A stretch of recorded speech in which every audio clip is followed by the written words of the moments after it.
Motivação, bem-vindo a mais um Motivação, novamente com o Júnior, que falou com a gente no primeiro episódio com ele, né, sobre a paternidade. Bem-vindo mais uma vez, Júnior. Obrigado, Tamaris. E hoje a motivação é desmistificando a gastronomia. Tu sabe fritar um ovo? Sabe fazer um arroz? Ou um prato bem elaborado? Vamos falar um pouquinho desse conceito, né, que hoje está tão aflorado, né, as pessoas querendo aprender mais sobre a alimentação, mas, porém, muitas vezes não sabendo cozinhar. Muitas vezes. Infelizmente, muitas vezes. A gente pensa que é meio óbvio, né, ó, como tu falasse, de fritar um ovo. Sim.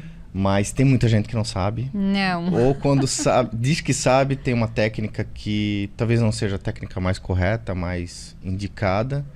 E aí é onde entra o meu trabalho, o trabalho dos meus colegas, que a gente tenta desmistificar isso, disseminar um pouco essas técnicas básicas que quando a gente procura uma receita na internet ou em livros e tal, lá só está escrito fritar o ovo. Agora como, de que forma, quanto de óleo, quanto de sal, isso. Vai óleo, gente. Olha. Como é que aquele fiozinho, se a panela é antiaderente ali, como é que faz, só né? Pra não grudar mesmo. Na verdade, sempre acaba grudando um pouquinho, né? Esse antiaderente. Tá vendo? Com a técnica certa, não. Sempre tem esse antiaderente que não gruda, depois de um certo tempo ela ficava grudando. Mas qual panela daí utilizar, né?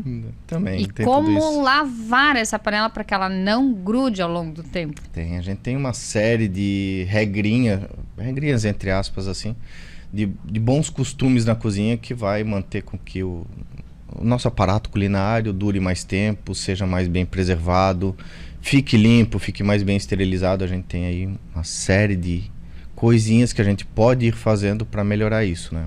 E o que a gente poderia fazer, por exemplo, um ovo? Vamos dar uma dica aí, né? Uma motivação para o pessoal que está assistindo. Como fazer um ovo sem ele grudar na panela? O ovo frito, ele, na verdade, de novo, né? Aquela questão que para mim é tão básica, né? Mas geralmente a gente usa uma frigideira antiaderente, só um fiozinho de óleo, espalha com um papelzinho, papel toalha, né? Que a gente geralmente tem na cozinha, para deixar ela bem untada, mas é só um fiozinho de óleo mesmo, só para untar. E com ela ainda fria, põe ela no fogo, liga o fogão e ela ainda meio fria, a gente instala o ovo ali em cima.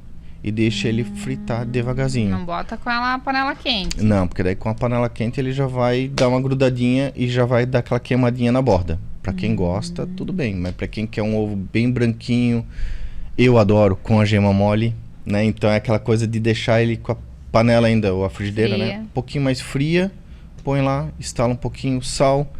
Questão de 30, 40 segundos, a gente já pode virar. Se não tiver habilidade para virar, joga um pouquinho d'água, respinga a água e abafa ela com uma tampa. Daí aquele vapor ali, ele vai fritar a parte de cima, vai cozinhar a parte de cima. E como é que faz? Fritei um ovo, vou fritar o segundo, a frigideira tá quente. A gente tira um pouquinho, deixa ela questão de 1 minutinho, ela já vai dar uma resfriada. Já vai ser o suficiente. Deixa o resfriamento da... Eu, quando faço assim, que é 2, 3, geralmente lá em casa é no máximo 3, né? Eu ponho na boca do lado até eu servir aquele ovo no prato, por exemplo, do meu filho, alguma coisa, eu deixo ela na boca do lado, naquele tempo até eu pegar o próximo ovo, quebrar, às vezes eu tenho que botar mais um fiozinho de óleo, dar mais uma espalhadinha assim, mas é gotinhas mesmo, é só pra untar o fundo. Estalo o ovo ali e aí eu levo ela de volta pro fogo. Aquele calor que ela tem ali já é o suficiente para manter esse equilíbrio. Pode usar manteiga? Pode usar manteiga, dá um gostinho a mais. Aí entra aquela questão de saúde, né? O que é mais gorduroso, o que é menos gorduroso, equilíbrios nutricionais daí.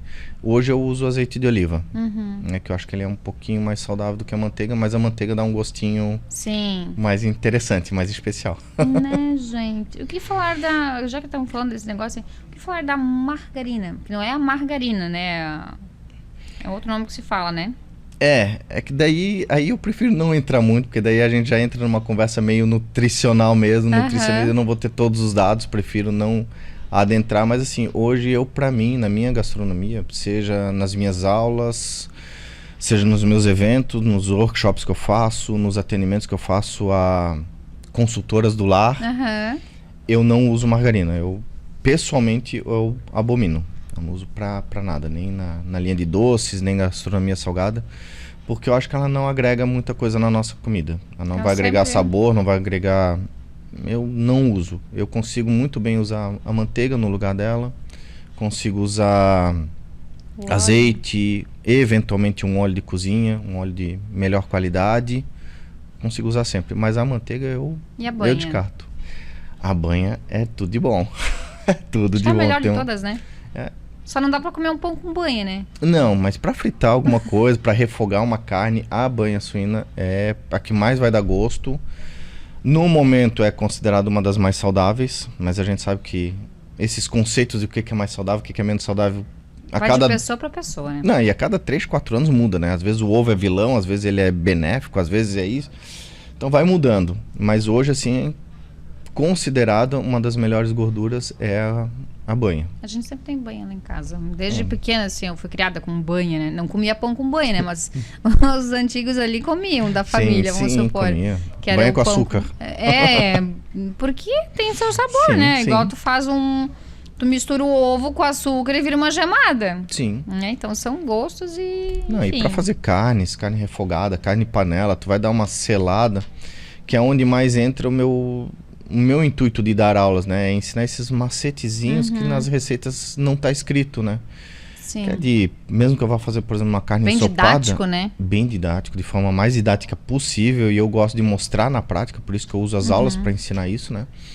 Que é de, por exemplo, eu vou fazer uma carne ensopada, ao invés de só cozinhar ela dentro da água, eu refogo ela aos poucos, em gordura, temperada, reservo a carne, refogo mais um pouco, vou reservando aos poucos para não verter a água da carne. Depois sim, com ela toda seladinha, aí sim que eu vou cozinhar ela no caldo para fazer a carne ensopada, pegando como exemplo. Eu sempre digo nas aulas, custa um pouquinho mais de tempo? Custa. Mas o resultado final... É um prato, né? É um prato elaborado. Agora, tu quer uma coisa rápida, é outra coisa, né? Mas tu até consegue fazer ela de forma rápida. É uma questão de organização, sabe? Porque enquanto que ela tá refogando, tu tá fazendo o arroz. Enquanto que ela tá reservou, tá refogando mais um tanto, tu já vai lá fazer a tua salada. Então, se organizando dentro da cozinha, não perde muito tempo. Agora, é claro, eu vou ficar só na carne. Daí tu vai te tomar ali o dobro do tempo, vamos dizer. Também não é tanto, mas assim. Eu digo pra uma pessoa que às vezes não tem habilidade, né? Porque se não tem habilidade, não tem essa organização, né? Mas aí é onde eu entro. Aí é onde eu quero entrar, onde eu quero conhecer as pessoas, quero que elas me conheçam o meu trabalho, seja na faculdade, seja na Cooper, seja nos meus workshops, porque daí eu vou mostrar como que ela vai fazer isso de forma organizada, orgânica, né? Que eu digo, vai se tornar natural fazer dessa forma. E não só na questão de sabor, mas tu ganha qualidade alimentar. Sim. Porque tu tem a proteína da carne, por exemplo, pegando esse exemplo de novo, esse gancho da carne ensopada. Tu tens uma concentração maior de proteína dentro da carne. Se eu simplesmente cozinhar, o meu molho vai absorver todas as proteínas e a minha carne vai ficar pobre, né, nutricionalmente. Vai ficar mais pobrezinha. O meu molho não, meu molho vai ficar bem rico. Mas eu consigo deixar o molho rico e a carne rica. Fazendo esse processo de selar, de refogar. São processozinhos a mais que tu tem que fazer, mas o resultado Júnior, diria que então assim, assim como existe a organizer dentro de um lar, que vai lá, arruma roupa, ajuda nessa organização, tu seria um organizer da alimentação? Da gastronomia. Da gastronomia. Nunca pensei num termo assim, mas eu acho que dá pra ver dessa forma. Vendo dessa forma, porque hoje as pessoas contratam uma pessoa para organizar o guarda-roupas, ou organizar uma cozinha, utensílios... uma casa, na verdade, né? Sim. Seria então um organizer mais ou menos, né? Esse ano nome. Passado eu já tive essa primeira experiência, uma experiência que eu quero levar adiante, assim, eu quero vender, quero trabalhar com isso, né? Que é justamente de poder atender essas consultoras, essas, entre aspas, duplas, né? Não usando termo pejorativo, mas empregadas domésticas, né? Que às vezes não tem uma habilidade muito grande com gastronomia, que não sabe cozinhar lá muito bem, que, enfim, ou que tem medo, ou que por alguma razão também, né? Porque existe bastante dessas que eu limpo a casa toda, eu passo o dia todo, mas eu não cozinho. Daí o proprietário, o chefe ali, o patrão, dono da casa, né? Ou vai ter que contratar alguém ou vai ter que fazer a própria comida, porque ela não cozinha. Então eu quero começar a trabalhar um pouco mais com esse público, mostrar que dá para trabalhar, dá para cozinhar, dá para fazer tudo de forma muito especial, né? Eu trabalhei ano passado, fiz 5 aulas com uma moça, Hoje ela tá tirando de letra. Olha Eu só. já fiquei sabendo que no final de ano ela ajudou a fazer o jantar de final de ano da família. Que e ela legal. realmente, assim, ela mesma falou, não cozinho nada, não sei cozinhar. Então eu preparei ali uma sequência de 5 aulas para ela, com o beabá, só que em cada receita, daí eu ia para fazer o almoço com ela, né? E aí no preparo do almoço, cada almoço tinha 3, 4 técnicas para ela aprender. E o último, daí a gente desenvolveu todas as técnicas que eu tinha ensinado num único almoço. Aí agora, hoje ela sabe o que é refogar, como é que ela deve assar uma carne, como que ela deve cozinhar um macarrão, que é tão óbvio, né? Mas tem muita gente que não sabe, né? Quarta-feira eu tive uma aula na Cooper e eu falando de macarrão, tinha gente que não sabia como cozinhar macarrão. Que basta ler na embalagem o tempo que tu tem que deixar de molho na água. Uns são mais, outros são menos. E algumas pessoas só deixam lá dentro. 10, 15 minutos. Aí, né? Ao dente ou bem mole? Põe óleo na água pra não grudar o macarrão. Aham. E não precisa disso, né? Ou botam depois, quando tiram. Pior ainda. Bota água Pior fria. ainda. Aí é onde entra a minha aula, né? Porque aí, pô, tu pões óleo no macarrão. A única coisa que tu vai conseguir com isso é fazer com que o teu macarrão não absorva o molho. Aí é onde geralmente tu come e fica aquela poça de molho no fundo do prato depois do macarrão todo comido. Porque o óleo não deixa o macarrão absorver o molho. Ele cria uma película ali, óleo e água não se misturam, né? Molho geralmente tem uma concentração alta de água, e aí um não absorve o outro. Olha só, uma dica aí, ó, gente. Não coloque o fiozinho lá de óleo na água. E o sal? Sal pode? De acordo com o italiano, você tem que cozinhar na água do mar. Na água do mar, Ou salgada. seja, salgada. Pode salgar bastante a água para cozinhar o macarrão de vocês. Ó, ficou a dica aí, então, para você que botava aquela na água, tira, economiza. Economiza porque o óleo tá, né, gente? Tá um pouquinho.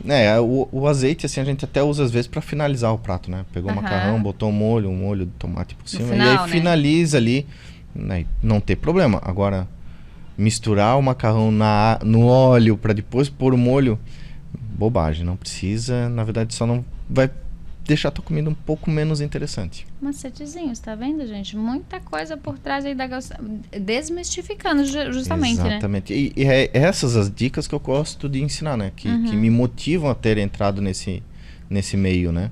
Que é justamente para passar essas dicas que tu vai aprendendo em restaurante que eu trabalhei, que eu estagiei, profissionais que são amigos, pessoas que eu admiro, que vão me ensinando isso também no decorrer dos anos, e eu vou repassando à medida do que eu vou podendo, né?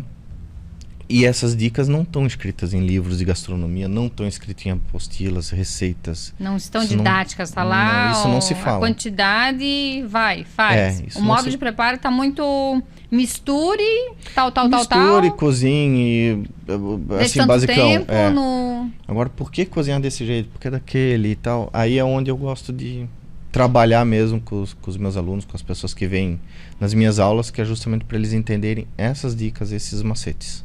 Que legal. E onde as pessoas te encontram em redes sociais e contatos, assim? Nas minhas redes sociais, né? Que é Junior Veg ou Colina Cozinha Artesanal. Como é que é esse? Colina Cozinha Artesanal, tudo junto. E nesses dois a pessoa pode me... É uma brincadeira com o meu espaço gastronômico, que fica na minha casa, e a minha irmã vivia chamando, porque a minha casa é um pouquinho mais alta da rua. Ela, como é que é lá em cima na colina? Vai esse nome mesmo, porque pegou. Mas ali eu tenho...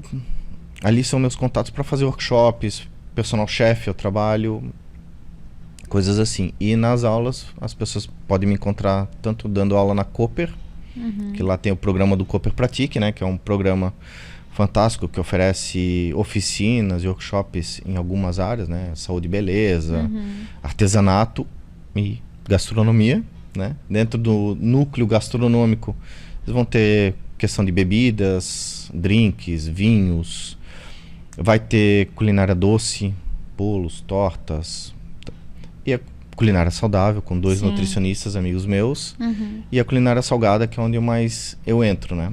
Que daí a gente trabalha a cada trimestre um tema novo, a gente está em todas as lojas da Cooper, tem que só ver lá a agenda certinho, né?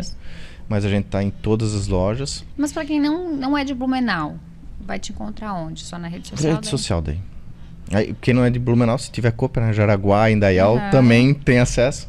Mas se não, pelas redes sociais, consigo promover workshop para essas pessoas. Dependendo da situação, eu consigo me deslocar até essas pessoas para atender elas em workshops e eventos fora. Se não, comigo. E tenho feito também um trabalho de uma mentoria, vamos por assim dizer, online. Entendi. Que daí eu não, infelizmente eu fico sem a prática, mas eu consigo através do online dar dicas, repassar receitas e dar dicas de como que a pessoa vai conduzir aquela receita. Olha só, bem interessante, né, gente? E além disso, daí estamos dando aula também na FURB, no curso sequencial de gastronomia da FURB. Lá eu dou 3 matérias. Uma delas é justamente de habilidades básicas, que é disso que a gente está falando. A aula lá é 100% prática. Sai comendo de lá? Sai comendo, sai jantado, porque tudo que é produzido na sala, em aula, depois a gente faz um jantarzinho com os alunos, que eles vão degustar e tal, e acaba jantando, né? Come o que puder lá. Interessante isso, né? E como eu dou as aulas de habilidade básica, justamente falando sobre esses truquezinhos para que eles possam ir para as outras matérias, que são matérias mais específicas, culinária italiana, alemã e tal, já com essas habilidades de corte, sabendo o que tem que fazer na hora de refogar, na hora de assar, na hora de cozinhar. Aquela coisa, eu cozinho com água fria ou cozinho com água quente? Existem diferenças, né? O alimento vai se comportar de formas diferentes com água fria e com água quente. Então, eu gosto de ensinar a química do alimento, né? A dinâmica do alimento, para que quando chegar lá na frente, culinária alemã, cozinha as batatas, a pessoa já vai saber se ela tem que cozinhar com água quente ou com água fria. Então é isso que eu costumo ensinar. Então, já deixar a dica, né? Ó, são 2 cursos aí bem interessantes para quem tá querendo adentrar mais nesse universo. E como é que tu lida no primeiro episódio a gente falou muito sobre a paternidade, né? Tu tá mais no lar, mas tem essas tuas funções também profissionais, né?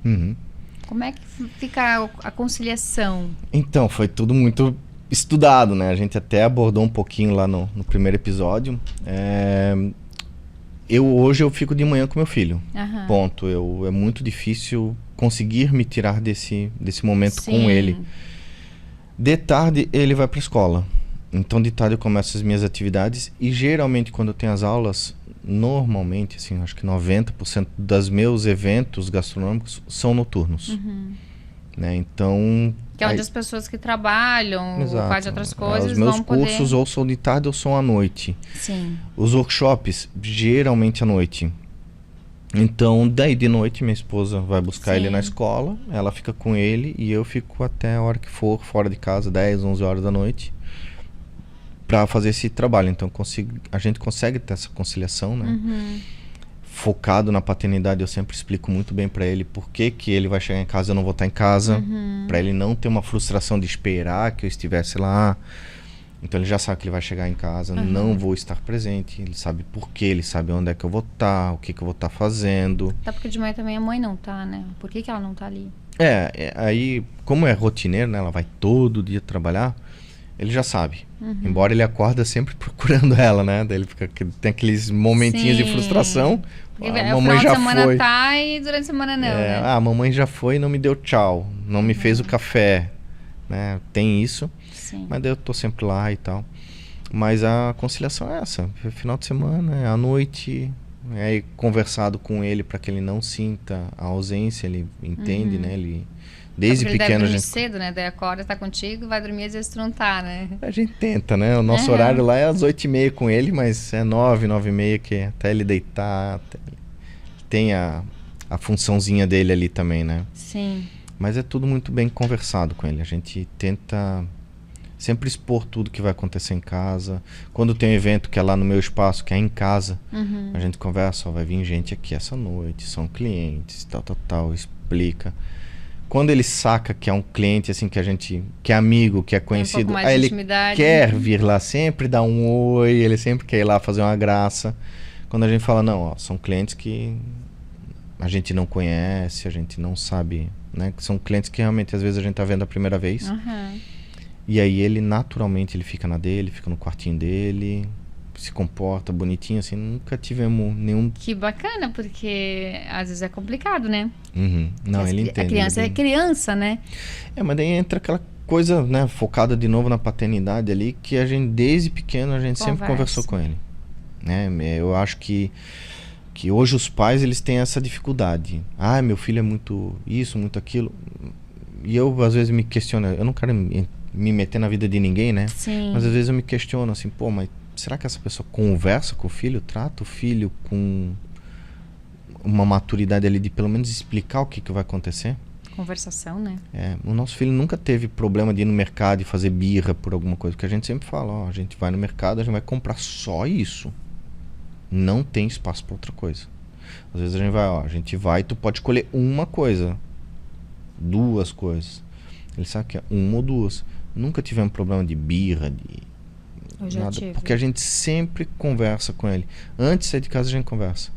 Agora ele está querendo começar com atividades novas, ele está querendo entrar no movimento de coteiro. Então antes de ir, filho, ó, é assim que funciona, a gente vai regras, lá, a gente, né? isso, hora de ir embora, é hora de ir embora. Sempre conversamos e funciona. Ele tem só 6 anos, a gente desde os, sei lá, 2, 3 anos, mesmo achando, sem a certeza de que ele estava entendendo o que a gente tá fazendo, a gente sempre tocou nesse assunto. Primeiro eu tive esse, mas com a segunda... Não. Muda um pouco, né? A gente sempre questiona às vezes o outro, né? Mas criança, cada uma é diferente da outra. Sim, sem dúvida. Né? A gente não consegue... Mas que bom que vocês têm essa dinâmica boa, né? Podendo colocar a gastronomia, a família, a paternidade sempre organizada, né? Uhum. Não que não deve sair de vez em quando do eixo. Não, sai bastante do eixo. Sai bastante também. Ninguém é perfeito? Não é um mar de rosas, não. A gente tenta fazer o máximo possível de... A gente sempre tenta acertar, né? O tempo todo a gente tá buscando acertar, mas o que a gente menos faz é acertar. O que a gente mais faz é errar, né? E aí a gente aprende com os erros. Aprende. O importante é aprender, né, Júnior? Sim. Porque assim, hoje tu tá lá... Agora, outro dia eu perguntei assim pra uma pessoa, quais são as tuas 3 qualidades? Né? Se fosse perguntar pra ti, Júnior, quais são as tuas 3 qualidades? É difícil. É difícil. Agora se eu quais te são perguntar, os 3 defeitos? quais Aí vem são um os monte. teus 3 defeitos? Daí tu tem um monte pra falar. A gente sempre tem essa... E assim, a gente precisa muito ver o que a gente tem de qualidade, o que a gente já conquistou, o que a gente faz de bom. A gente fica muito se auto-sabotando, se julgando, se diminuindo. Sim, né? sim, sempre. Nunca tá o suficiente. É igual quando falam o manual da mulher e do homem, né? Uhum. Por aí. Né? Nunca... E tá perfeito. É só a gente começar a observar se aquilo que a gente tem já não foi um sonho lá atrás. Sim. Não foi um desejo lá atrás. Né? A gente tá aqui, não foi um desejo lá atrás, a gente conversando para estar aqui hoje na gravação. Então, eu acho que é nisso que a gente tem que começar a gente tem esse pensamento que a gente sempre tá correndo atrás do sonho. E a gente já tá no sonho. Um ideal de, sei lá, de vida, de o que quer que seja. E a gente esquece de olhar e ver quantos sonhos a gente já realizou. Quantos sonhos que a gente teve, como tu falasse, há 10, 15, 20 anos atrás, a gente tá vivendo. Então, as pessoas que não olham para trás, não se olham no espelho e vê quantos sonhos tu já realizou e quantos sonhos tu tá realizando, quantos sonhos que tu tinhas e que tu tá vivendo, essas pessoas que só correm atrás de outros sonhos sempre tem uma tendência a ser infelizes, porque elas nunca vão atingir. A gente nunca vai atingir o nosso ideal, mas a gente sempre tende a chegar perto daquilo que a gente idealizou. Na verdade, a gente já tá no ideal, né? Muitas vezes. Já estamos no momento. É. E olha só, o programa tá quase no fim, né? A gente vai conversando, trocando ideias, né? Mas que bom que tu veio aqui compartilhar com a gente um pouquinho mais sobre essa desmistificação, né? Já deu 2 dicas ali bem valiosas, né? Tem mais um monte. Do ovo, né, gente? Do ovo, a frigideira fria, bota lá do ladinho, bota no pratinho, deixa esfriar um pouquinho, 30 segundos, 1 minutinho. E do macarrão, né? Sim. Economia do óleo pra poder fazer o ovo. Aí tem mais um monte, meu. Isso daí dá pra... Tem pano pra manga pra falar sobre. Isso tá tudo lá no teu perfil? Tu coloca alguns vídeos ou dicas assim também? Assim, hoje eu tenho trabalhado bastante com os vídeos. Eu tentei por um tempo virar influenciador, mas assim, é uma coisa que acho que não é pra mim. A profissão, porque influenciador todos somos, né? Sim, concordo.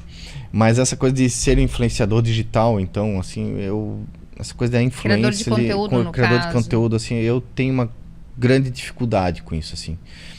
Hoje eu produzo vídeos, principalmente para Cooper, né? Que no perfil mesmo da Cooper, ali existem vários vídeos de receitas. Que é a produção tua. A maioria não, perdão, né? Mas tem uma grande parcela desses vídeos que são produções minhas. Ali eu já tento ensinar um pouco dessas receitas, mas eu adoro conversar sobre isso. Então, para todos os meus alunos eu falo, meu canal de acesso é pelo Instagram. Me acessa, fica à vontade de tirar dúvida. E é justamente quando eu vou tirar as dúvidas que eu falo essas coisas. Sei lá, para fazer um risoto vai fazer assim, assim, assim. Mas presta atenção nisso, quando for nesse passo, faz assim que vai ficar melhor. Faz assado que vai te dar um efeito melhor no teu grão de arroz. Ou se você gosta assim, faz desse jeito. Daí é justamente quando eu vou compartilhar, quando eu vou trocar essa ideia com as pessoas, que eu dou essas dicas, né? Porque fica até complicado passar essas dicas, porque ela, dependendo de como tu lê, às vezes elas podem ficar meio fora de contexto. E a pipoca? O que tem? Como é que faz a pipoca? Pipoca eu faço muito pouco. Não, porque pipoca, né? Hoje tem aquela de micro-ondas, né? Que a gente faz não tem... do pacote. Tu bota a cela lá com... Micro-ondas, pra mim, ele tem uma serventia. O quê? Guardar o pão. Meu Deus. Eu não uso micro-ondas pra nada, quase. Nada. Ó, vou dar uma dica. Pipoca. Tu faz lá a pipoca, bota uma tigela de vidro, umas 4 colheres de água, tapa com aquele plástico, né? Plástico filme. Faz uns 3 furinhos no plástico, leva no micro-ondas, aquilo vai estourar. Não vai óleo? Agora, na panela com óleo, gente... É melhor, né? Micro-ondas, pra não dizer que é só pro pão, eu tenho uma única receita que eu realmente faço no micro-ondas, que é o salmão. O salmão eu faço basicamente no micro-ondas. Por quê? Ele fica no ponto perfeito e em 3 minutos. Postinha de salmão, rega com azeite de oliva o fundo para não grudar, que senão a pele gruda. Sim. Põe a posta lá, tempera ela com o que você quiser. Eu adoro temperar com lemon pepper e com ramos de ervas frescas. Sim. Alecrim, sálvia, tomilho, que tiver, orégano, mas o fresco, não aquele desidratado. Fecha com filme, faz os mesmos furinhos, micro-ondas 3 minutos. Tá no ponto perfeito. Aí é óbvio, pra quem gosta do salmão bem passado, tem que deixar um 5. Mas ele ainda fica aquele maciozinho dentro, rosadinho, fica 3 minutinhos, fica perfeito. Meu Deus, gente, motivação. Quer uma motivação melhor pra começar a cozinhar hoje, fazer o seu almoço, a janta? 3 minutos de salmão, gente. Meu Deus, já só tá bom demais, né? Tem como ser melhor. Meu Deus, obrigada, Júnior, mais uma vez pela tua participação, tá? Espero que as pessoas em casa estejam motivadas a comerem melhor agora. Por favor. Gente, obrigada, tá? Obrigado. E até uma próxima. Eu tô olhando só pra câmera daqui, eu tenho que olhar aqui pra vocês, né? Eu mudei de lado hoje. Tchau, gente.